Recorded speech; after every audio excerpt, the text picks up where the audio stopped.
I was eating breakfast when my husband calmly said, "I'm going to stay at my ex's place for a month, so it's not really wrong if I tell you first." His daughter watched me like it was some funny challenge. I didn't argue. I wrote up the papers and let them sign. A month later they came back begging me to undo it. My husband announced he was leaving me for a month to live with his ex-wife while I was eating breakfast. Not leaving me, he clarified, just taking a break. Being honest. Transparent. He said it like he deserved a medal for telling me to my face instead of sneaking around. His daughter watched me from across the kitchen, waiting for me to break down so she could capture it on her phone and post it for her friends. My son sat frozen, confused and scared. And I sat there with my spoon halfway to my mouth, yogurt dripping back into the bowl, and felt something inside me go completely cold and quiet. I didn't yell. I didn't cry. I just nodded slowly and said, "Okay. Let me make a phone call." That phone call changed everything. But to understand why I reacted that way, why I didn't scream or beg or fall apart, you need to know who I was before that morning. You need to understand the life I'd built, the warning signs I'd been collecting like evidence. And the moment I decided I wasn't going to be the kind of woman who ignored what was right in front of her face. My name is Addison Hayes. I'm 37 years old and I work as an ICU nurse at a Level 2 trauma center in Charleston, South Carolina. Every single morning my alarm goes off at 5 a.m. in the dark. I roll out of bed, walk to our small kitchen in my pajamas, and brew strong coffee while the rest of the city sleeps. I pull on my scrubs, navy blue, practical, worn soft from too many washes, and I leave for work before the sun comes up. My shifts are 12 hours long. 12 hours of running codes, lifting patients, charting vitals, holding the hands of people who are dying while their families sob in waiting rooms. I come home exhausted. My feet ache. My back is stiff. My hands smell like antiseptic no matter how many times I wash them. I never complain about it. This job pays our rent. It keeps the lights on in our 2-bedroom apartment. It puts food in the fridge and keeps my 15-year-old son Finn in decent clothes and school supplies. My husband Wyatt works in sales at a logistics company, mid-tier, nothing special. He's got charm though. The kind of easy, slick charm that makes people trust him right away. Smooth voice. Quick smile.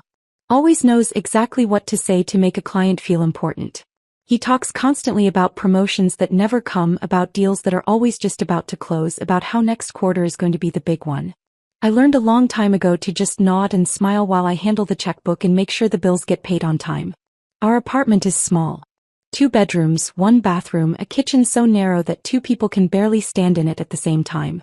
It feels crowded with 4 of us living there. Me, Wyatt, Finn, and Wyatt's 19-year-old daughter Morgan, who's been home from community college for the summer. Morgan has her father's confidence but none of the charm. She's loud. Opinionated. Always on her phone, always scrolling, always recording videos or taking selfies. She has a way of reminding me in small cutting ways that I'm not her real mother. Never directly.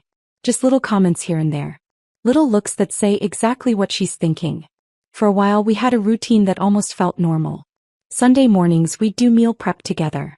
All 4 of us crowded into that tiny kitchen, chopping vegetables, portioning out chicken breasts into plastic containers for the week ahead. Wyatt would talk about work, complain about difficult clients, incompetent coworkers, unfair managers. Morgan would scroll through her phone, occasionally glancing up to show us some video or add a sarcastic comment. Finn would help quietly, keeping his head down, trying not to get in anyone's way. I'd chop and measure and pack, keeping everything organized, keeping the peace.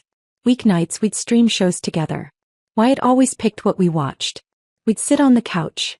Me on one end, Wyatt on the other, Finn squeezed in the middle. Morgan would sprawl in the armchair with her phone in her lap, half watching, half scrolling. We'd share a bowl of popcorn. Make occasional comments about the plot. It wasn't passionate. It wasn't exciting. There were no deep conversations, no shared dreams, no moments where I looked at Wyatt and felt butterflies or connection or anything beyond mild companionship. But it was stable. Predictable. Safe. I convinced myself that was enough. I told myself blended families take work. Teenagers are difficult. Marriages go through seasons. This was just a quiet season. A stable season. Things would get better. Except about 8 months ago I started noticing things that didn't add up. It began with Wyatt's phone. He started angling the screen away from me whenever I walked past. Just a slight tilt, nothing dramatic, but enough that I couldn't see what he was looking at. Then he started keeping it face down on the counter, always on silent. He'd wake up before me in the mornings and I'd hear him in the bathroom typing quickly, deleting messages. When I asked who he was texting so early, he'd say it was work stuff. Client emails. Nothing important. Then came the late meetings. 2, sometimes 3 nights a week, he'd text me around 6 saying he had to stay late for a client pitch or a strategy session. He'd come home after 9 or 10, smelling faintly of perfume I didn't recognize. Expensive. Definitely not the cheap body spray I bought from the drugstore. He'd head straight for the shower even though he'd already showered that morning. When I asked how the meeting went, he'd give me vague, distracted answers. Fine. You know how clients are. Demanding. Morgan's behavior changed too. She started smirking when Wyatt left for these late meetings, like she knew something I didn't. She'd glance at me, then at her phone, then back at me, waiting for a reaction. I never gave her one. I just kept doing the dishes, folding the laundry, getting ready for my next shift. But I noticed. I always noticed. Dinner conversations became painfully one-sided. I tried to talk about my day, the patient who coded twice and somehow survived, the family member who screamed at me because we couldn't save their father, the bone-deep exhaustion that never really went away.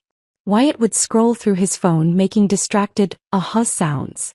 Finn would eat quietly, eyes down, sensing the tension but not knowing what to do about it. Morgan would laugh at something on her screen, completely disconnected from the rest of us. One night I tried to make a joke about it. Wyatt was on his phone again, smiling at something, and I said lightly, "What are you doing over there, running a secret spy operation?" I expected him to laugh it off. Instead, he looked up sharply, his expression hard, and snapped, "You're always looking for problems that don't exist, Addison." The sharpness in his voice startled me. Finn froze with his fork halfway to his mouth. Morgan looked up from her phone, suddenly interested, like she could smell conflict brewing. I didn't respond. I just stood up, cleared my plate, and went to bed early that night. That's when I started keeping track. Not in writing, nothing he could find. Just mental notes. Dates. Times. Patterns. I'm a nurse. I've spent years in an emergency room watching people ignore warning signs until it was too late. I've held the hands of women with broken ribs and black eyes who swore they just fell down the stairs. I've listened to them make excuses for men who'd put them in hospital beds. I've watched them walk back out the door into the same dangerous situations, convincing themselves it would get better, that they were overreacting, that love meant giving endless second chances. I swore I would never be one of those women. So when my gut started screaming that something was wrong, I didn't ignore it. I didn't tell myself I was being paranoid or insecure or controlling. But I also didn't explode. I didn't accuse. I didn't make a scene. I watched. I documented. I waited. I noticed that Wyatt's late meetings always fell on Tuesdays and Thursdays. I noticed that Morgan got overly cheerful on those nights, making cryptic comments like, "Dad works so hard, doesn't he?" while watching me carefully for a reaction. I noticed that Finn had started spending more and more time in his room with his headphones on, avoiding the growing tension in our apartment. I told myself I was being smart. Prepared. And then 2 days before that breakfast conversation, I found the hotel receipt in Wyatt's jacket pocket. I wasn't snooping. I was checking pockets before doing laundry, something I'd done 100 times before. But there it was. Hotel room. Mount Pleasant. Tuesday night. The same Tuesday he told me he was working late on an urgent client pitch. I stood there in the dim morning light holding that crumpled receipt and felt something shift inside me. Something cold and final and perfectly clear. I didn't confront him.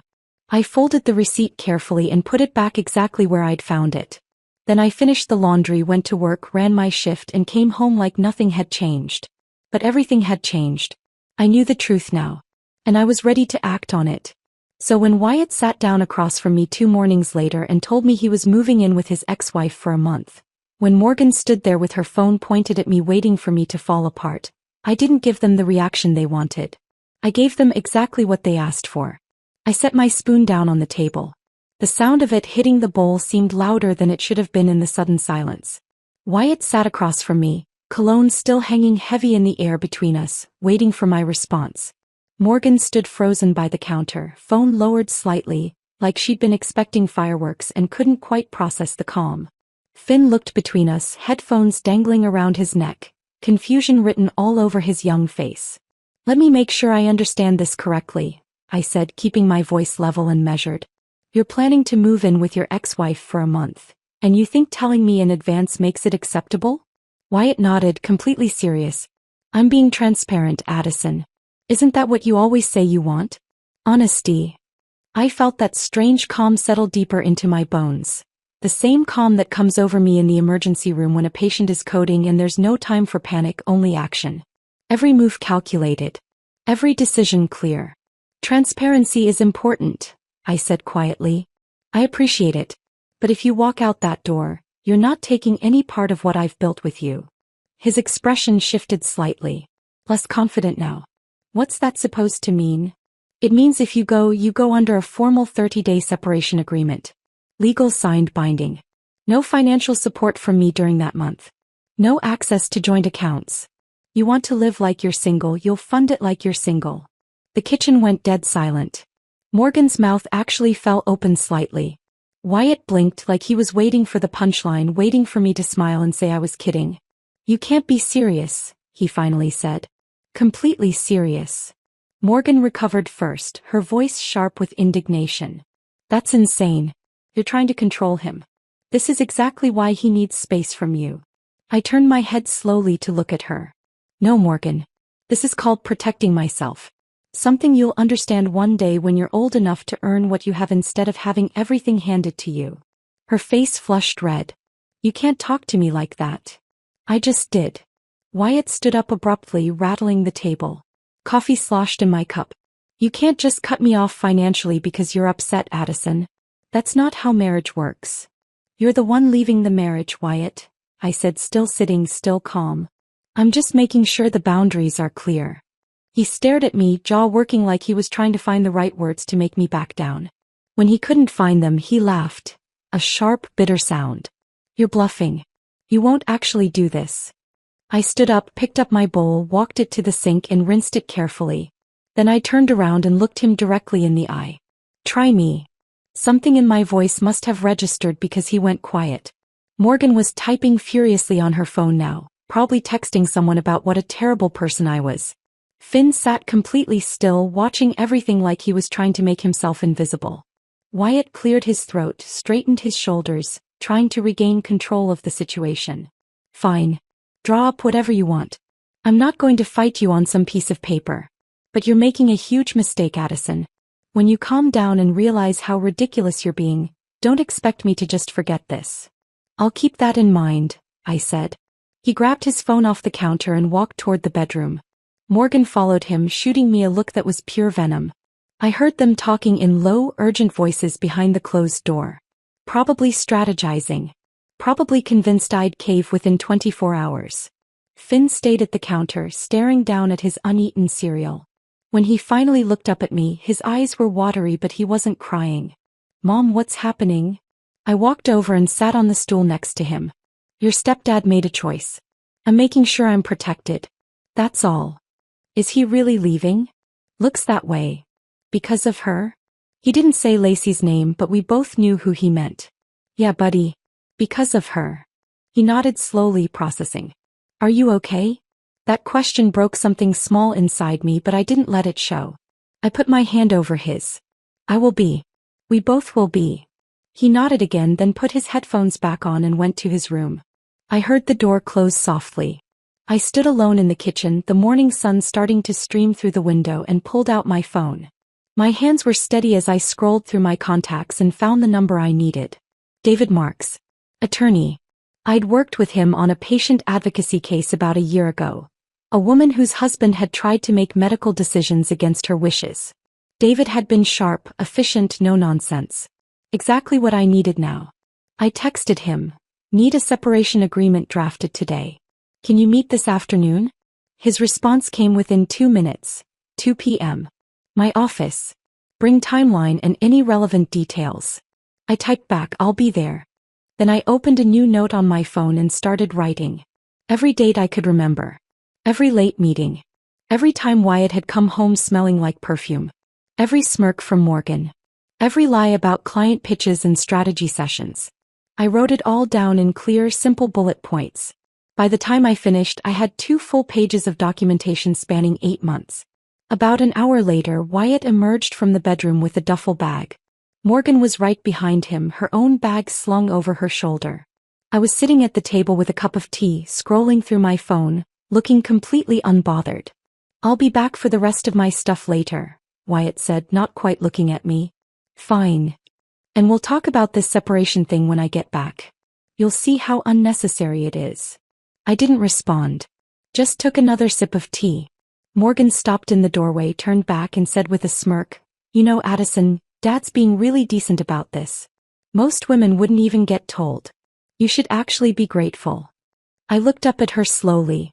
"You might want to pay attention to what happens next, Morgan. Consider it a life lesson." She rolled her eyes. "Whatever." Then she pulled out her phone, angled it to get both her and Wyatt in the frame and snapped a selfie. I watched her type a caption, probably something about real family sticking together. She hit post and looked at me like she'd won something. They left without saying goodbye to Finn. I heard Wyatt's car start in the parking lot, heard them drive away, and then the apartment was quiet. I sat there for another minute, finishing my tea, then I stood up and got ready for my meeting with David. At exactly 2 p.m. I walked into his office. It was small, practical, lined with law books and filing cabinets. David sat behind his desk, mid-50s, graying hair, reading glasses perched on his nose. He looked up when I came in and gestured to the chair across from him. "Addison. Good to see you, though I wish it was under better circumstances." "Me too. Tell me what's going on." I laid it all out. The affair. The hotel receipt.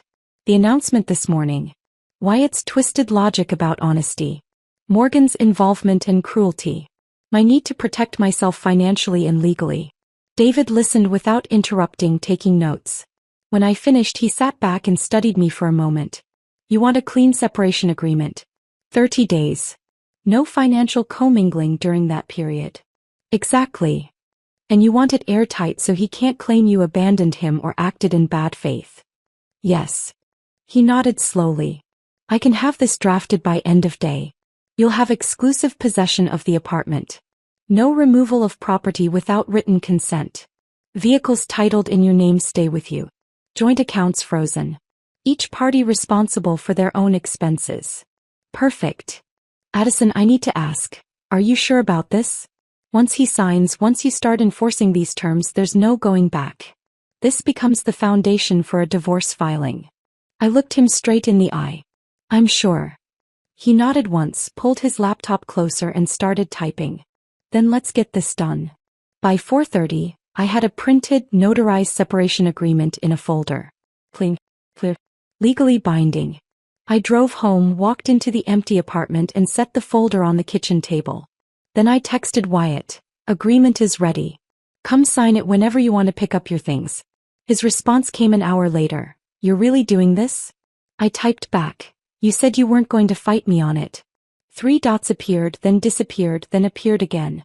Finally, "Fine. I'll come by tomorrow morning." I set my phone down and looked around the apartment. It felt different already. Lighter somehow. Like something heavy had been lifted off the walls. I made dinner for Finn and me. We ate quietly, then watched a movie together on the couch. He didn't ask questions. Just sat close to me and I put my arm around his shoulders. That night I slept better than I had in months. And the next morning, when Wyatt showed up to sign the papers he hadn't bothered to read, I knew exactly what was coming next. Wyatt showed up the next morning at 9:30, right when he said he would. I heard his key turn in the lock, then stop. He tried it again. Nothing. I watched through the peephole as confusion crossed his face, then irritation. He knocked. 3 sharp raps.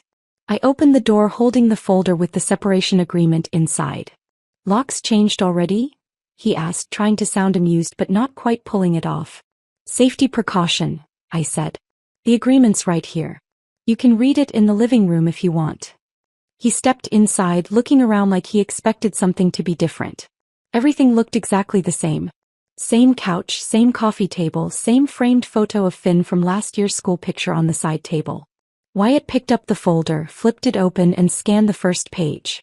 "This is excessive, Addison. It's protective." He laughed, but it sounded forced. "You actually got a lawyer to draft this? How much did that cost? My money. My decision. He shook his head, flipping through the pages without really reading them. I could tell by how fast his eyes moved. He wasn't absorbing a single word. Just performing the action of reading so he could say he'd looked at it. Morgan appeared in the doorway then, phone already in her hand. She must have been waiting in the car. Is this going to take long? Mom's expecting us. Wyatt waved her off. Give me a minute. She rolled her eyes but stayed in the doorway, phone angled toward us. Recording probably. Or at least ready to. Wyatt sat down on the couch, pulled a pen from his pocket and started signing. Bottom of page 1. Page 2. Page 3. He didn't ask a single question. Didn't pause to read any clauses about financial separation or property rights or the 30-day timeline. Just signed his name in quick, careless strokes like he was signing a receipt at a restaurant. When he finished, he tossed the folder onto the coffee table and stood up. Happy now? Very, I said. He stared at me for a moment like he was waiting for something. Tears maybe. Bigger. Some kind of emotional reaction that would prove I was falling apart without him. When I didn't give him anything, he shook his head. You'll regret this, he said quietly. When you calm down and realize how irrational you're being, don't expect me to just forget it. Noted, I said. Morgan stepped further into the room, filming openly now. This is honestly sad, Addison. You're punishing Dad for being honest with you. That's toxic. I looked directly at her, directly at the camera. Everything in that agreement is legal and fair. Your father signed it willingly. If there's a problem with it later, that's on him for not reading what he signed. She lowered the phone slightly, caught off guard by how calm I sounded. Wyatt grabbed his duffel bag from where he'd left it by the door the night before. I'll be back for the rest of my things in a few days. You'll need to schedule that with me in writing, I said. Per the agreement. He stopped, turned back. You're serious? Completely. He muttered something under his breath, then walked out. Morgan followed, but not before turning back to say, You're going to be so lonely. I closed the door behind them, locked it and leaned against it for just a moment. Then I picked up the signed agreement, scanned every page and emailed copies to David and to myself. Binding. Done. The next 48 hours moved like a carefully choreographed operation. First the car. Wyatt had been driving a sedan that was titled solely in my name. I'd bought it 2 years ago when his previous car died, put the title in my name because his credit was a mess, and he'd been making promises about paying me back ever since. Promises that never materialized. I called the lender, explained the situation, provided proof of ownership and the separation agreement, and authorized them to repossess the vehicle. They found it parked outside Lacey's townhouse in Mount Pleasant and towed it that same afternoon. Next, the bank.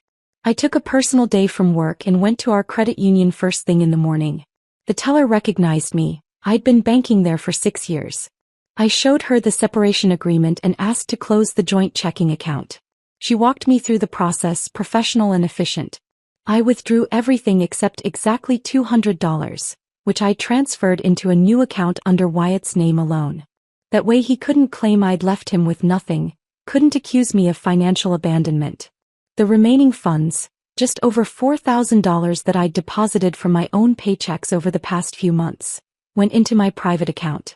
Then I called our cell phone carrier.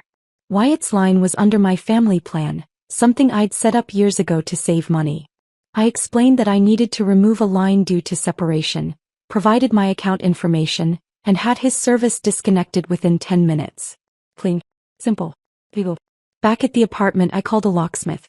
He arrived within an hour, changed both locks and gave me 3 new keys. I kept 2 and gave 1 to Finn. Then I logged into our building's security system and updated the access codes for the front entrance and the parking garage. Every action was documented. Every step was legal. Every decision was irreversible. That evening I met with David again. He'd already started drafting the divorce complaint. You're moving fast, he observed, not disapprovingly. No reason to wait, I said. Fault-based grounds. Adultery. You're sure you want to go that route? It can get messy. I have evidence. He raised an eyebrow. How much evidence? Enough. I didn't tell him about Sienna yet. That card I'd play when I needed it. David nodded slowly. Hey. I'll file within the week. He'll be served at the address you provided. Lacey's townhouse in Mount Pleasant. Got it. He made a note. Addison, you should prepare yourself. Once he's served, once he realizes you're serious, things might get ugly. He might show up. He might make threats. I'm prepared. He studied me for a moment. Yeah. I believe you are. I left his office as the sun was setting, drove home through evening traffic and felt nothing but clarity. When I got home, Finn was making himself a sandwich in the kitchen. He looked up when I came in. Hey, Mom. Hey, buddy. How was your day? Fine. Quiet. He paused, then asked carefully, Is Wyatt coming back? Not to live here, no. He nodded, processing that. Good. That one word surprised me. Good. Yeah. He took a bite of his sandwich, chewed, swallowed. I don't know. He wasn't nice to you. I noticed. Something in my chest tightened. You don't have to worry about that anymore. I know. He gave me a small smile. You're handling it. I am. He went back to his room and I stood alone in the kitchen, feeling that same sense of lightness I'd felt the night before. Like I'd been carrying a weight I didn't even realize was there until it was gone. 3 days later, the final piece fell into place. My phone buzzed with an email from Sienna Vaughn. Subject line: Final documentation package. I opened it on my laptop. The attachment was a compressed file containing dozens of photos, time-stamped and geotagged. Wyatt and Lacey at a wine bar on Meeting Street. At a hotel parking lot near the Ashley River. Sitting together in her car outside a restaurant. And the one that mattered most. Wyatt's car, the one I'd since had repossessed, parked outside Lacey's townhouse at 11 p.m. on a Tuesday. Timestamp showed he didn't leave until 3 a.m. There were also screenshots. Text messages between Wyatt and Lacey. Nothing explicit but enough. Can't wait to see you tonight. She doesn't suspect anything. This is worth the risk. And then the messages that made my stomach turn. A group chat. Wyatt, Lacey and Morgan. Morgan sending updates. She just left for work. You're clear. She's working a double tomorrow. You'll have all day. And the one that hurt most, even though I'd been expecting it, she's so clueless. This is almost too easy. Morgan wasn't just aware. She was coordinating. She was facilitating. She was enjoying it. I saved everything to 3 separate flash drives. Uploaded copies to a secure cloud account with password protection. Then I forwarded the entire packet to David with a simple message. Evidence attached. Use as needed. His response came within minutes. This is more than enough. Filing tomorrow. I closed my laptop and sat in the quiet apartment. No anger. No tears. Just the grim satisfaction of being right. Of being prepared. Of having made the right choice. That night I slept deeply and dreamlessly. And when Wyatt's first frantic voicemail came 2 days later, his voice panicked, confused, demanding to know what I'd done to the bank accounts, I listened to it once, saved it as evidence and deleted it. Then I blocked his number and went back to work. The first call came on day 4. I was at work, in the middle of starting in 4 on a patient in bed 3, when my phone buzzed in my scrubs pocket. I ignored it. It buzzed again. And again. By the time I finished with the patient and checked my phone, I had 7 missed calls from numbers I didn't recognize. I waited until my break, went to the staff lounge, poured myself burnt coffee from the pot that had been sitting there since morning shift, and listened to the voicemails. The first one was Wyatt. His voice was tight, controlled, but I could hear the edge underneath. Addison, my card got declined at the gas station. I need you to call me back. This is ridiculous. The second one, an hour later, less controlled. Addison, what did you do to the accounts? My card's being declined everywhere. Call me back. Now. The third one, Morgan's voice, sharp and nasty. You're pathetic, Addison. You think cutting off his money makes you look strong? You're just proving why he left. Grow up. I saved each voicemail, added the numbers to my blocked list and went back to work. The calls kept coming from new numbers. Wyatt must have been borrowing phones. Lacey's, Morgan's, maybe random people at whatever store he was trying to buy something at. Each message grew more frantic, more desperate, more angry. You can't just cut me off. I have bills. This is illegal. You're committing financial abuse. I talked to someone and they said, this is insane. You're insane. I listened to each one once, saved them all to a folder on my phone labeled evidence, and blocked every new number. After the 10th call, I sent one text to the most recent number. You asked for separation. This is what you signed. See you in court. Then I blocked that number too and turned off notifications. At home that evening, Finn was doing homework at the kitchen table when I walked in. He looked up, saw my face and asked quietly, "Wyatt?" "Yeah." "He keeps calling?" "Not anymore."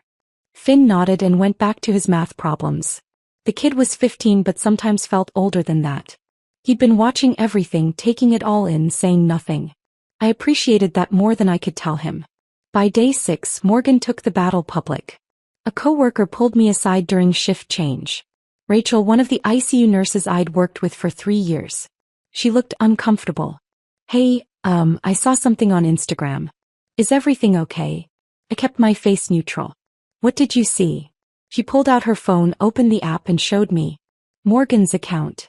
A video of her sitting in what looked like Lacey's living room, eyes red, makeup smudged, talking directly to the camera. "Some people show you who they really are when things get hard," she was saying, voice shaking with manufactured emotion. "My dad was just trying to be honest, trying to communicate, and his wife punished him for it. She took everything. Cut him off. Left him with nothing. And for what? Because he needed space. Because he was going through something." The comment section was flooded. Heart emojis. Crying faces. "You're so strong. Some people are just cruel. Your dad deserves better." I handed the phone back to Rachel. "It's handled. Are you sure? Because if you need..." "I'm sure. But thanks." She squeezed my arm and let it drop. Over the next few days, Morgan posted more Instagram stories with captions like, "When someone shows their true colors," over a black screen. Selfies with Wyatt, both of them looking sad and wounded, captioned, "Real family sticks together." A video of her crying, actual tears this time, or at least convincing ones, talking about how I'd destroyed their family, how I was controlling and manipulative, how all her dad wanted was honesty and communication. Her friends ate it up. The comments filled with support for her, condemnation for me. A few people I vaguely knew from Wyatt's work circles even chimed in, calling me heartless, a gold digger, a narcissist. I didn't respond. Didn't comment. Didn't even look at the posts after that first one Rachel showed me. Let her perform for her audience. Let her paint me as the villain. The truth had a way of coming out eventually, and when it did, no amount of crying videos would save her. 2 of my other coworkers asked me about it over the next week. Both times I said the same thing: "It's being handled legally. I'm fine." And both times they nodded and dropped it. Day 11. 10 p.m.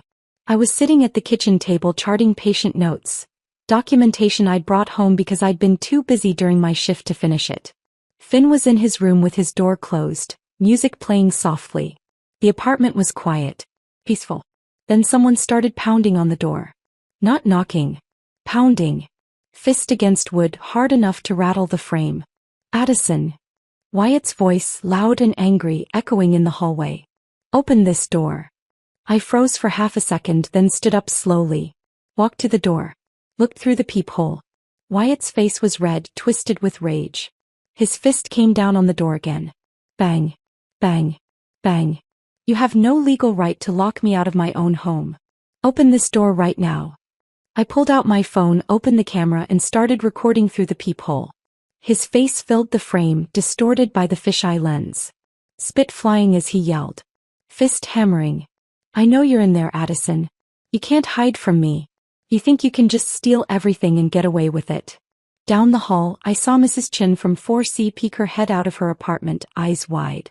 Mr. Okafor from 4A opened his door halfway, phone already in his hand. I kept recording and called building security with my other hand. "This is Addison Hayes in 4B. There's a man pounding on my door, yelling, refusing to leave. I need security up here now." The dispatcher said they were on their way. Wyatt kept pounding. "This is abuse. Financial abuse. You can't just cut me off and lock me out. I have rights." "Sir, you need to calm down." Mr. Okafor's voice, firm and clear. "You're disturbing the whole floor." Wyatt whipped around. "Mind your own business." "You're making it everyone's business," Mr. Okafor said calmly. 2 security guards appeared at the end of the hallway, walking fast. I stopped recording and stayed by the door listening. "Sir, you need to leave the property." The first guard, a broad-shouldered guy I'd seen around the building. "This is my apartment. Do you have a key?" "No, but..." "Do you have legal documentation saying you're allowed to be here?" "She changed the locks illegally." "Sir, if you don't leave right now, we're calling the police." Silence. Then Wyatt's voice, lower but still shaking with anger. "This isn't over. Leave.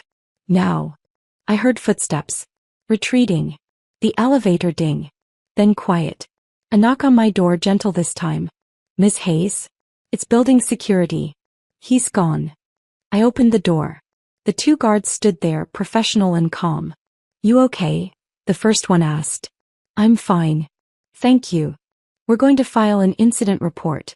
If he comes back, call us immediately. If he tries this again, we'll involve the police." "I appreciate that." The second guard handed me a printed form. "Fill this out and drop it off at the front desk tomorrow. We'll keep it on file." I thanked them again. They left. I closed the door, locked it, and leaned against it for a moment. Finn's door opened. He stood there in his pajamas, face pale. "Was that Wyatt?" "Yeah." "Is he gone?" "Yeah, buddy. Security took care of it." He nodded, processing. "Good." I walked over, put my hand on his shoulder. "You okay?" "Are you?" "I am." He hugged me quickly, then went back to his room. I heard his door close, heard his music start up again. I went back to the kitchen table, forwarded the video to David along with a message. "Incident at my apartment tonight. Security involved. Report attached tomorrow." His response came 5 minutes later. "Good documentation. This strengthens your case significantly."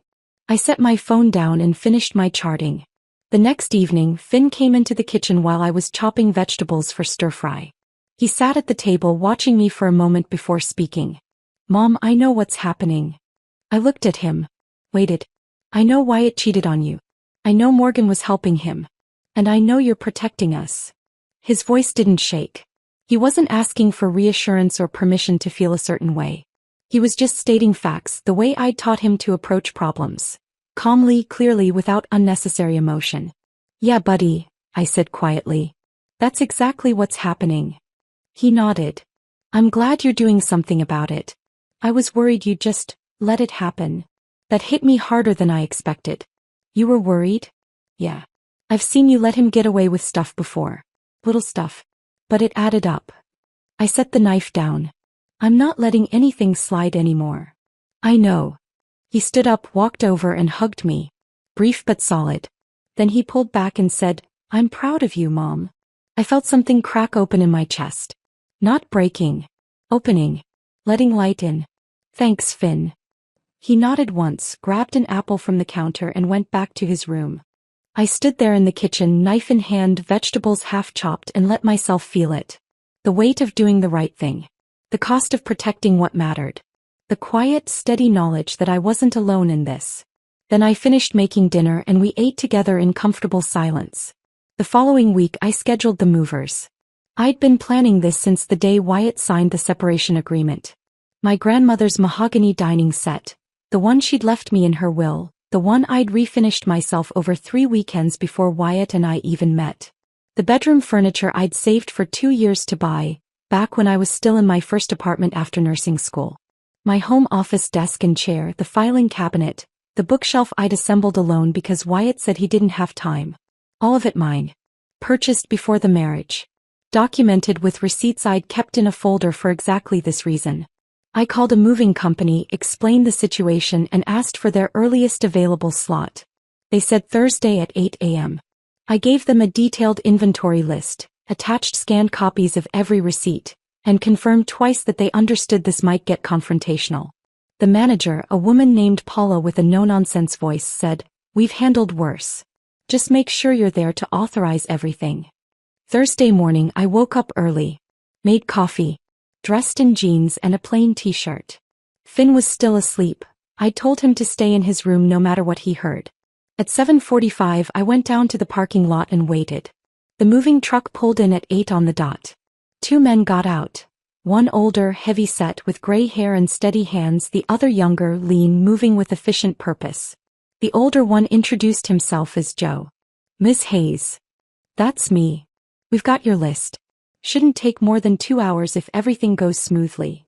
It might not go smoothly, I said. My husband might show up. He signed a separation agreement, but he's been difficult. Joe nodded like he'd heard it all before. We'll handle it. You just point us to what goes and what stays. I let them into the apartment. Showed them the dining set, the bedroom furniture, the office setup. They worked quickly, wrapping everything in blankets, using dollies to move the heavier pieces. I stood on the balcony watching them load the truck, feeling strangely calm. That's when I heard the car. Tires screeching into the parking lot. Engine revving too loud. I looked down and saw Wyatt's car. The one I'd had repossessed had apparently been replaced, probably by Lacey, skid into a spot near the truck. He jumped out before the engine even stopped. Morgan was right behind him, phone already in her hand, recording. What the hell do you think you're doing? Wyatt's voice carried across the parking lot, sharp and furious. The movers paused. Joe looked up at me. I stayed where I was, arms folded, and said nothing. Wyatt stormed toward the truck. That's my furniture. You can't just take it. Joe stepped between Wyatt and the truck, calm and unmovable. Sir, we have documentation showing Ms. Hayes purchased these items before the marriage. We're operating legally. I don't care what you think you have. That's theft. Morgan rushed forward, phone held high, filming everything. You can't just take our stuff. This is robbery. We're calling the police. Go ahead, I called down from the balcony. My voice cut through the noise, clear and cold. Call them. I have receipts for every single item being removed. The separation agreement Wyatt signed gives me exclusive rights to property I owned before the marriage. Everything here is mine. Wyatt's face went red. You're insane. You can't do this. I already am. He moved toward the truck like he was going to physically stop them from loading the next piece. My grandmother's china cabinet. Joe stepped in front of him again, this time with his hand raised. Sir, you need to step back. That's my house. My furniture. It's not, I said louder now. It's my apartment. My furniture. And if you touch anything or interfere with these movers doing their legal work, I'll have you arrested. Morgan whipped around, aiming her phone at me. You're destroying this family. You're evil. By now, neighbors had started coming outside. Mrs. Chin from 4C stood on her balcony, arms crossed, watching with open curiosity. Mr. Okafor was in his doorway with his wife, both of them frowning at the scene. Mrs. Albertson from 3B, a retired schoolteacher who'd lived in the building for 15 years, stepped out onto her balcony and called down. Wyatt, you're making a fool of yourself. Leave that woman alone. Wyatt spun toward her. Stay out of this. You've been staying out at all hours for months, Mrs. Albertson said, voice sharp and clear. We all noticed. Don't come back now acting like you're the victim. Wyatt's mouth opened then closed. Morgan kept filming, panning between me and the neighbors, probably trying to capture something she could spin online. Everyone's just going to stand there and let her steal?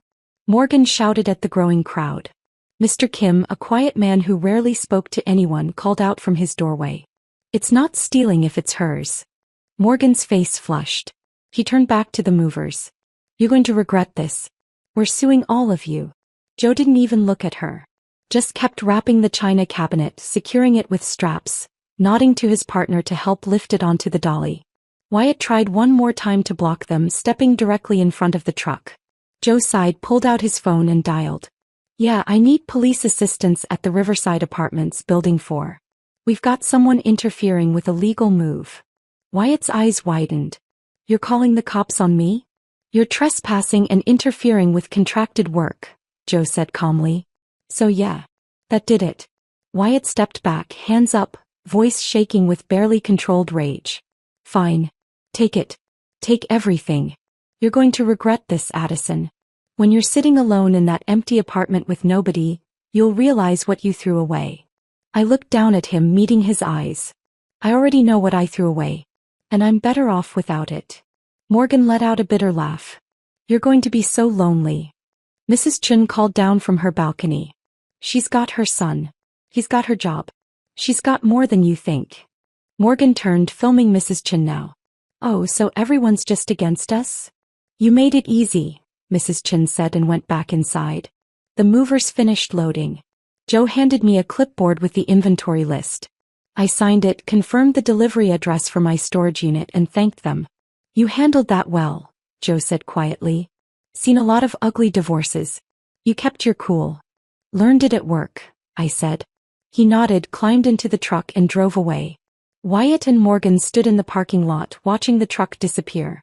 A few neighbors were still outside watching them. Nobody said anything, but the judgment was clear in their silence. Wyatt turned to look up at me one last time.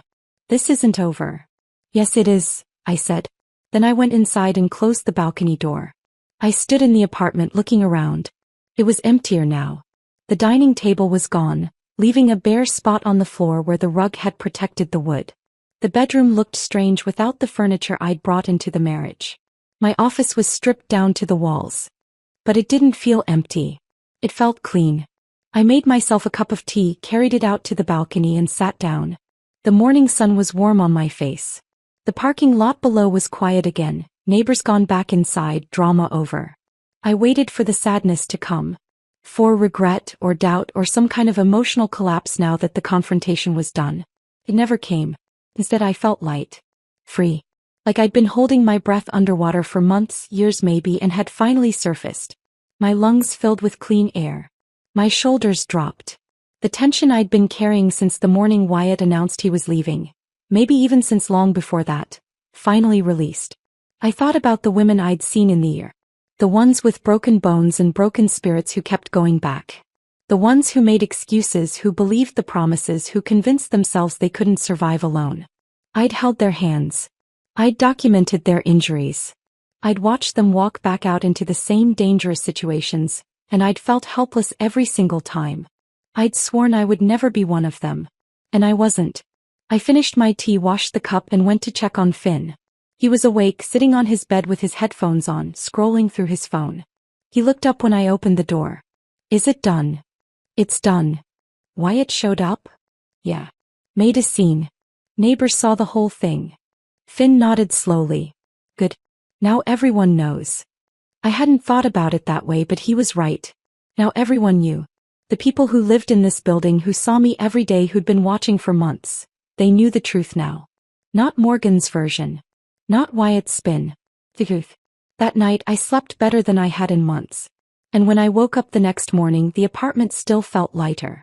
3 weeks after the movers left, David called me at work. We've got a court date, he said. Judge Harmon.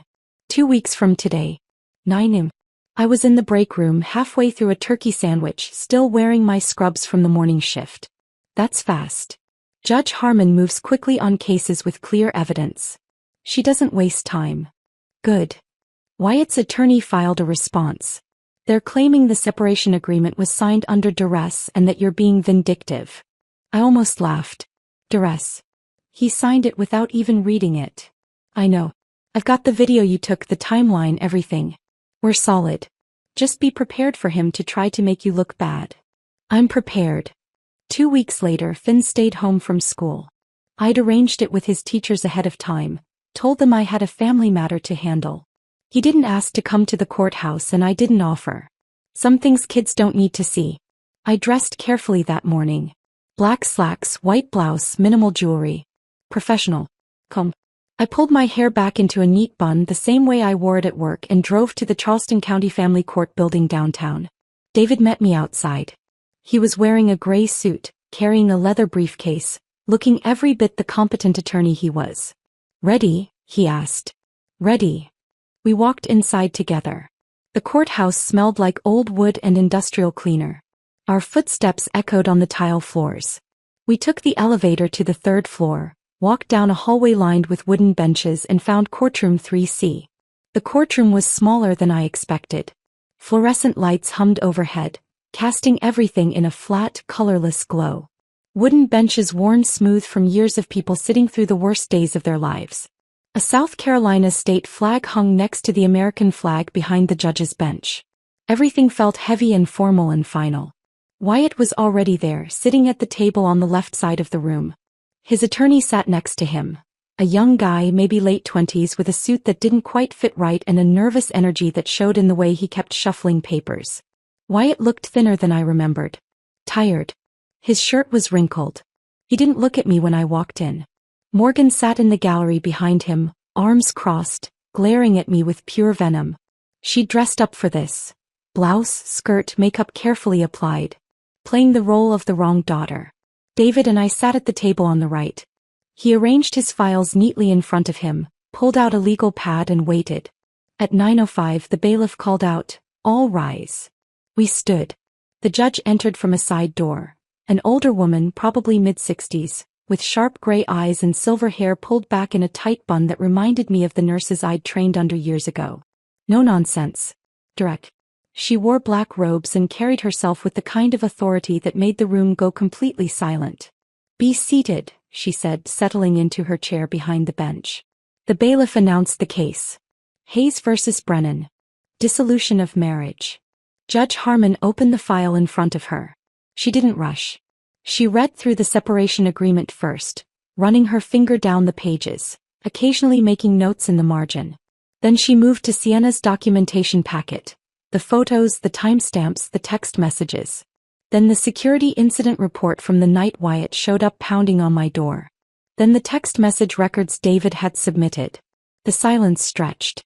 Wyatt shifted in his seat. His attorney kept glancing at him, then at the judge, then back at his notes. Morgan leaned forward, phone in her lap, probably wanting to record but not quite bold enough to try it in a courtroom. Finally, Judge Harmon looked up. She removed her reading glasses and set them on the bench. "Mr. Brennan," she said, her voice clear and direct. "Stand up, please."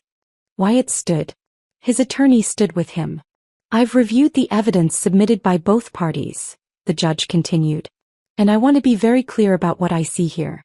This is textbook adultery with clear documentary evidence. You signed a separation agreement on," she glanced down, "the 16th of last month that explicitly outlined financial and property terms. You signed it willingly, without coercion, in the presence of your daughter who can verify you were not under duress." Wyatt opened his mouth. His attorney put a hand on his arm. Judge Harmon wasn't finished. "You then violated the marital contract through documented infidelity. I have photographs, text messages, and third-party testimony confirming an ongoing affair with your ex-wife. You also showed up at Ms. Hayes's residence in violation of the separation agreement, creating a disturbance that required security intervention." She paused, letting each word land with weight. "Ms. Hayes is granted the divorce. You forfeit all claims to spousal support and any joint property acquired during the marriage. The separation agreement you signed is incorporated into this final order. The terms are binding and enforceable. Do you understand?" Wyatt's face had gone pale. "Your Honor, Do you understand, Mr. Brennan?" His attorney whispered something. Wyatt swallowed hard. "Yes." "Good. We're done here." Judge Harmon banged her gavel once. Final.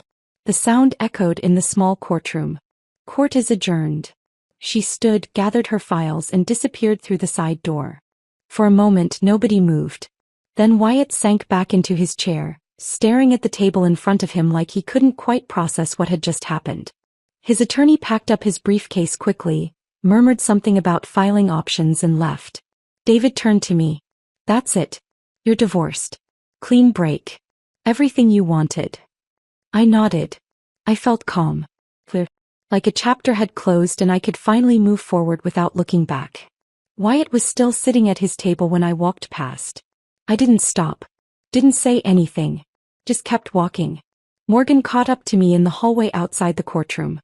"You happy now?" she hissed. "You destroyed him."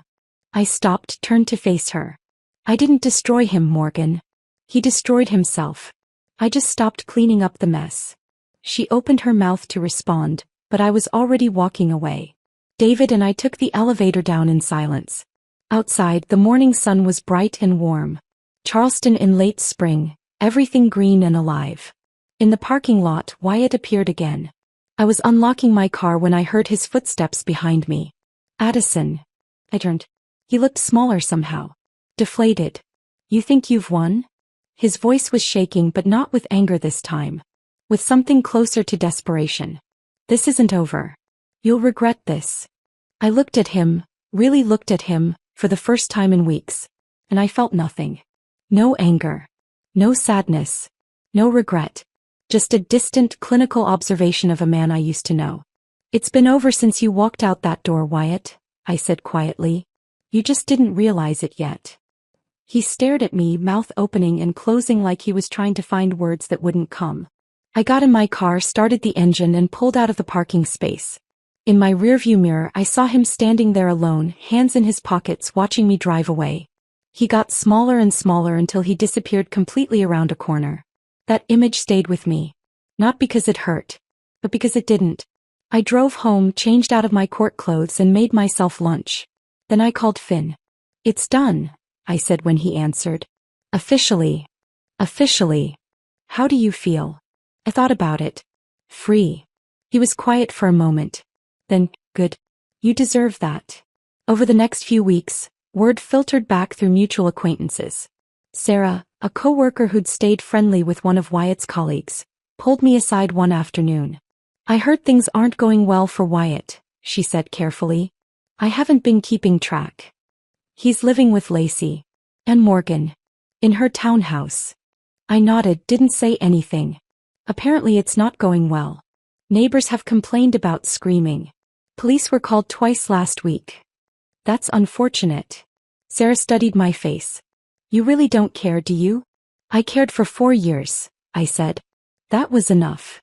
Another friend mentioned that Morgan had posted a long rant on social media about how hard her life had become, then deleted it an hour later. Someone else said Lacey had kicked Wyatt out once already, then let him back in after he begged. I listened to it all with the same detached interest I'd give to a patient's family drama in the ear. Sympathy for the situation but no personal investment. Their choices. Their consequences. I'd chosen differently, and I was living with the peace that choice had given me. That was enough. 2 months after the divorce finalized, I got the call I'd been waiting for. My supervisor at the hospital, Karen, asked me to come to her office after my shift. I thought maybe I'd made a mistake on some paperwork, or a patient had complained or something needed fixing. Instead, she closed the door, gestured for me to sit and smiled. We're creating a new nurse manager position for the ICU, she said. Better hours, better pay, more responsibility. I'd like to offer it to you. I sat there for a moment, processing. Me. You've been here 6 years, Addison. You're reliable, competent, and the staff respects you. It's yours if you want it. I didn't hesitate. I want it. Good. You start next month. Congratulations. I walked out of that office feeling lighter than I had in years. The raise was significant. Enough that Finn and I could move somewhere better, somewhere that felt like a fresh start instead of a space haunted by everything that had happened. That weekend we went apartment hunting. Found a 2-bedroom in West Ashley with higher ceilings, better light, hardwood floors that didn't creak, and a small balcony overlooking a park. The rent was more than our old place, but with my new salary it was manageable. Finn stood in the empty 2nd bedroom, sunlight streaming through the window, and said, "Can I paint it?" "What color?" "Navy blue." "Yeah, buddy. It's your room. Paint it however you want." His face lit up in a way I hadn't seen in a long time. We moved in 3 weeks later. Finn painted his room himself, rolled up his sleeves, covered the floor with tarps, and worked methodically until every wall was a deep, rich blue. He set up his desk by the window, arranged his books on the shelf, hung posters of bands and video games, and finally had a space that felt completely his. I took my time with my own room. Bought new bedding, soft gray sheets, a thick comforter, pillows that actually supported my neck after long shifts. Hung curtains that blocked out the morning light so I could sleep in on my days off. Set up a small reading chair in the corner with a lamp and a side table for my coffee. Within weeks I started noticing changes in Finn. Small things at first. He smiled more easily. Hummed while he did homework. Started bringing friends over after school. Something he'd stopped doing entirely during the last year of my marriage. I'd hear laughter coming from his room, the sound of teenage boys talking too loud about things that didn't matter, and I'd feel something warm settle in my chest. His grades improved. He joined the school's robotics club, something he'd mentioned wanting to do a year ago but never followed through on. Now he stayed late twice a week working on projects, came home excited, talking about motors and circuits and competitions. One evening I was making dinner when I heard him on the phone in his room. He was laughing, really laughing, the kind that comes from deep in your chest and doesn't stop. I stood in the kitchen listening and realized I hadn't heard him laugh like that in over a year. Maybe longer. The weight we'd both been carrying was finally gone. Around the same time, word started filtering back about Wyatt. It came in pieces, through different people like a puzzle assembling itself without me asking for it. Sarah from work mentioned she'd heard things weren't going well. Another nurse, Beth, said her neighbor lived near Lacey's townhouse and had complained about noise. A former co-worker of Wyatt's ran into me at the grocery store and said, awkwardly, that he'd heard Wyatt was going through a rough patch. I nodded politely each time, didn't ask for details, didn't engage. But the information kept coming anyway. Then about 3 months after the divorce, Rachel sent me a link. Have you seen this? She texted. You might want to. I was sitting on my balcony, coffee in hand, enjoying a rare quiet morning. I clicked the link. Facebook. Wyatt's profile. A video titled, Speaking My Truth. I almost didn't watch it. Almost deleted the message and went back to my coffee. But curiosity got the better of me. The video started with Wyatt sitting in what I recognized as Lacey's living room. Floral couch, beige walls, cheap framed art. His eyes were red. His voice shook slightly like he was barely holding it together. I just want to be honest with people who care about me, he began. Because I've been going through something really difficult and I think it's important to share my story. He went on for another minute. Talked about how he'd tried to be transparent with me, how he'd made mistakes but owned up to them, how I'd punished him for being honest. He used words like controlling, financially abusive, vindictive. He painted himself as the victim of a cold, heartless woman who destroyed their family out of spite. The comments section was already filling up. Sympathy poured in. You're so brave for sharing this. Some people are just toxic. You deserve so much better, man. I watched about 30 seconds more, then closed the browser. Let him perform. Attention was the drug he'd been chasing his whole life, and I wasn't his supplier anymore. I finished my coffee, deleted the link from my messages and went back to reading my book. During the marriage I'd let so many friendships fade. Wyatt hadn't liked when I went out without him. He'd always had some comment when I made plans, questioning why I needed to see people so often, suggesting we spend the evening together instead, making me feel guilty for wanting time with friends. Eventually I'd stopped trying. Stopped texting people. Stopped making plans. Shrunk my world down to work and home and the small, suffocating space Wyatt had carved out for me. After the divorce I started reaching out again. Tentatively at first, then with more confidence. Rachel was the first. We'd been in nursing school together, studied through endless nights fueled by coffee and stress, promised we'd stay close after graduation. Life had gotten in the way, her marriage, my marriage, work schedules that never aligned. But when I texted her she responded immediately. Coffee this weekend? I asked. Yes. Absolutely. Saturday morning. We met at a cafe near the hospital. When I walked in she stood up and hugged me so tight I thought my ribs might crack. I've missed you, she said. I've missed you too. We sat for 3 hours. Talked about everything. She told me she'd wanted to say something during my marriage, had seen the way I'd changed, the way I'd stopped laughing, stopped being myself. But she hadn't known how to bring it up without pushing me away. I'm sorry I didn't say anything, she said. I wouldn't have listened, I admitted. I wasn't ready. You're ready now. Yeah. I am. We started meeting every other week. Sometimes for coffee, sometimes for lunch, sometimes just walking around downtown Charleston talking about nothing and everything. Having her back in my life felt like finding a piece of myself I'd forgotten existed. I joined a book club that met at a local library. Went to a colleague's birthday party and stayed out until midnight, dancing and laughing and remembering what it felt like to just exist without constantly monitoring someone else's mood. Reconnected with people from college, from old jobs, from different chapters of my life that I'd closed off when Wyatt decided they weren't worth my time. I remembered who I'd been before I'd made myself smaller to fit his ego. That woman was still there. Just buried. Now she was breathing again. One Saturday morning I woke up naturally. No alarm. No jolt of panic. No dread about what the day might bring. Sunlight streamed through my bedroom window, warm and soft. I lay there for a moment, just breathing, feeling the weight of the comforter, listening to the distant sounds of the park below. Kids laughing, a dog barking, someone playing music. I got up, made coffee and carried it out to the balcony. Sat in my pajamas, hair messy, no makeup, no agenda. I opened a book I'd been meaning to read for months and just existed. No one criticized how I was spending my time. No one needed anything from me in that moment. No one was keeping score. Around 10, Finn emerged from his room, still in his pajamas, hair sticking up in every direction. He made himself breakfast, eggs and toast slightly burnt but edible, and brought it out to the balcony. "Morning, Mom." "Morning, buddy." He sat down in the chair next to me, ate quietly for a minute, then said, "This is nice." "What is this?" "Just us. The apartment. Everything." I looked at him. 15 years old, growing into someone I was proud of, someone who'd survived the chaos and come out stronger. "Yeah," I said. "It is." That afternoon we went to the park. Threw a frisbee back and forth, badly, laughing every time one of us missed. Got ice cream from a truck parked near the playground. Sat on a bench watching people walk by, talking about nothing important. His robotics project, a movie he wanted to see, whether we should get a dog. These small, ordinary moments became proof. Proof that I'd made the right choice. Proof that peace wasn't something you stumbled into. It was something you fought for, protected, earned. And I'd earned this.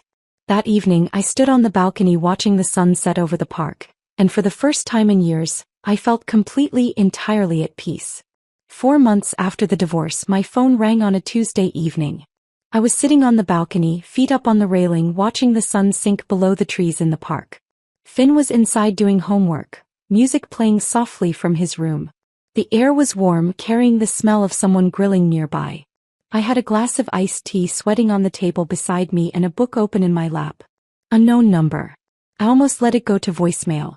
I'd gotten good at ignoring unknown numbers. They were usually spam or occasionally Wyatt calling from yet another borrowed phone that I'd block within minutes. But something made me answer this time. Maybe intuition. Maybe curiosity. "Hello." Silence on the other end. Then a breath. Then a voice I recognized but barely. "Addison." "Morgan." But not the Morgan I'd last heard. Loud, confident, dripping with contempt. This voice was small. Shaking. Stripped of every ounce of arrogance. I didn't know who else to call. I stayed silent. Waited. She took a shaky breath. "Mom kicked Dad out. For good this time. He's been staying in his car for the past week. I got fired from my job because I kept missing shifts and showing up late. And Her voice cracked. "I'm pregnant. The guy won't return my calls. He blocked me. I don't have anyone else." I looked out at the park. A couple walked by holding hands. A dog chased a tennis ball across the grass. "Please, Addison." Morgan's voice was breaking now, words coming fast and desperate. "I know I was awful to you. I know I don't deserve help. But you're the only one who ever actually took care of things. You always knew what to do. Can you please help me? Can you undo the divorce so Dad can get back on his feet and maybe he can help me and we can—" "Morgan," I said quietly, cutting her off. She went silent. I leaned back in my chair, still looking out at the park. My voice was calm, clinical, the same tone I used in the ER when gathering patient history from someone in crisis. "Where's your father right now?" Silence. Then in a whisper, "Living in a motel off Highway 17. Near the truck stop. He can't help me. He can barely help himself." "Where's your mother?" Another pause, longer this time. "She said I made my choices and I need to live with them. He kicked us both out last week. Said she was done cleaning up our messes." I absorbed that. Lacey, who Morgan had defended so fiercely, who was supposed to be the loving mother Wyatt had returned to, had thrown them both out. "What about your friends?" "They're tired of hearing about it. They said I need to figure it out on my own." Morgan was crying now. Not the performative crying from her social media videos. Real crying. The kind that comes from realizing you've burned every bridge and there's no way back across the water. "Please, Addison. I'm begging you. I know I was horrible. I know I helped Dad cheat. I know I mocked you and posted things and made everything worse. But you always fix things. Can't you just help me one more time?" I took a breath. Considered my words carefully. Morgan listened to me. She went quiet, breathing hard through her tears. "I'm not happy you're hurting. I don't take pleasure in your suffering. I genuinely hope you find a way through this. Then help me. Please.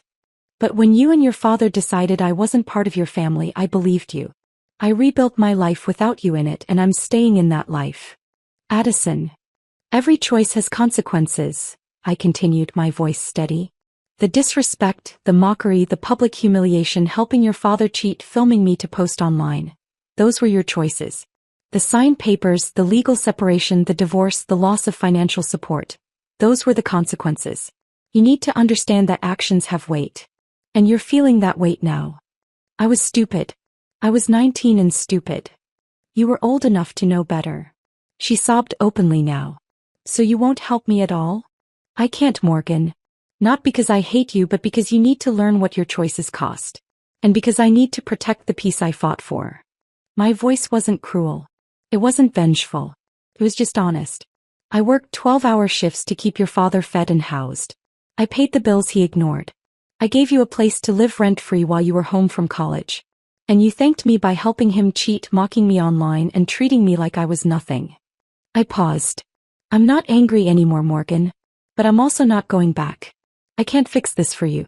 You're going to have to fix it yourself. Silence stretched between us.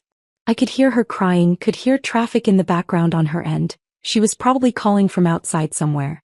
Finally, she whispered, "Okay. There are resources," I said softer now. "If you need help with the pregnancy, there are clinics, community centers, social services. I'm not leaving you with nothing, Morgan.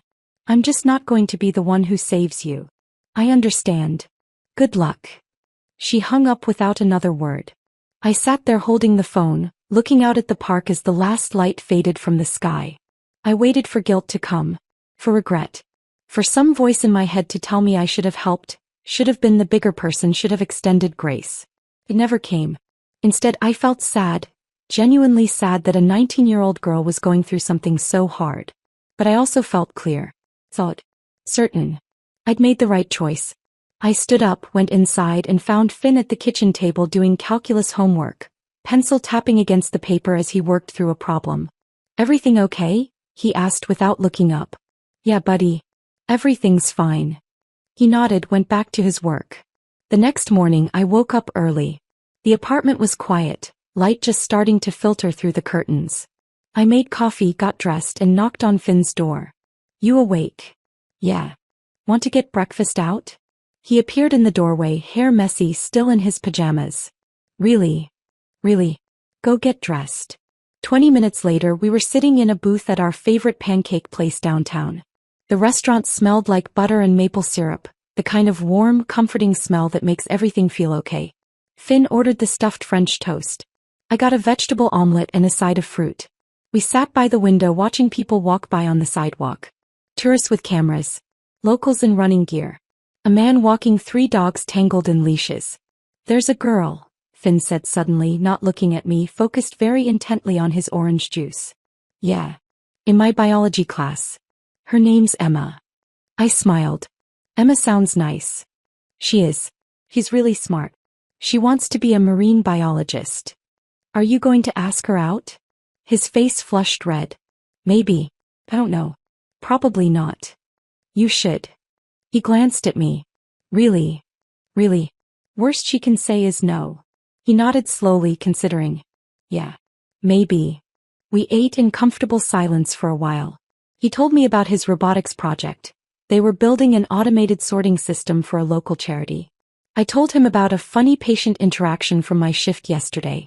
We talked about nothing important and everything important at the same time. When we finished, we walked to the park and threw a frisbee for a while. He was terrible at it. I was worse. We laughed every time one of us missed, which was most of the time. "Mom," he said after a particularly bad throw that sailed into the bushes. "Yeah. I'm really glad we moved. I'm glad it's just us now." I looked at him, 15 years old, growing into someone I was genuinely proud of, someone who'd survived chaos and come out kinder for it. "Me too, buddy." "Are you happy?" The question caught me off guard. I thought about it. Really thought about it. "Yeah," I said. "I am." He smiled. "Good." That afternoon, I sat on the balcony with my book while Finn worked on homework inside. The sun was warm. The park below was full of life. Kids playing, couples walking, someone practicing guitar on a bench. I thought about Morgan's call. About Wyatt living in a motel. About Lacey kicking them both out. About the life I could have stayed in. The life of fixing everyone else's messes. of being the responsible one, of sacrificing my peace for people who didn't value it. And I thought about the life I'd chosen instead. This apartment. This peace.